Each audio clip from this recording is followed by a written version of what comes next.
আজকের হাদিস শেখার তৃতীয় পর্বে আমরা আলোচনা করব আল্লাহর হাবিব আমি বলাকে অপছন্দ করলেন কেন, কবরগুলো আলোকিত হলো কিভাবে, অধিক হারে সালাম দেওয়ার ফজিলত কি, রমজানের পরে শাওয়াল মাসের 6 রোজার গুরুত্ব কি ইত্যাদি হাদিস শেখার পাশাপাশি থাকছে জাহান্নাম হারাম হওয়ার বিশেষ একটি আমল। তাই চলুন ভিডিওটি আরম্ভ করা যাক। কবরগুলো আলোকিত হলো। রাসূলুল্লাহ সাল্লাল্লাহু আলাইহি ওয়াসাল্লাম বলেন, নিশ্চয়ই এই কবরগুলো তাদের অধিবাসীদেরকে অন্ধকারে পূর্ণ করে দিয়েছিল, আর নিশ্চয়ই আল্লাহ সুবহানাহু ওয়া তাআলা তাদের জন্য আমার দোয়া করার কারণে কবরগুলোকে আলোকিত করে দিয়েছেন। অনুমতি চাওয়ার ব্যাপারে নাম উল্লেখ করা।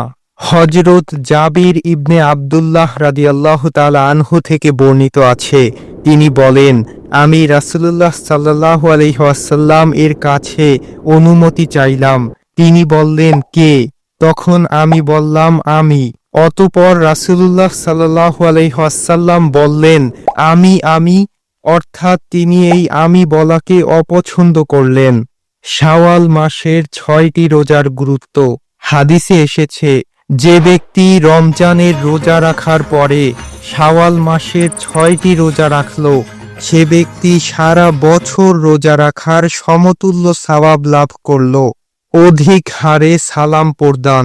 রাসূলুল্লাহ সাল্লাল্লাহু আলাইহি ওয়াসাল্লাম বলেছেন, নিশ্চয়ই অধিক হারে সালাম প্রদান এবং উত্তম কথা বলা আল্লাহ সুবহানাহু ওয়া তাআলার ক্ষমাকে ওয়াজিব করে দেয়।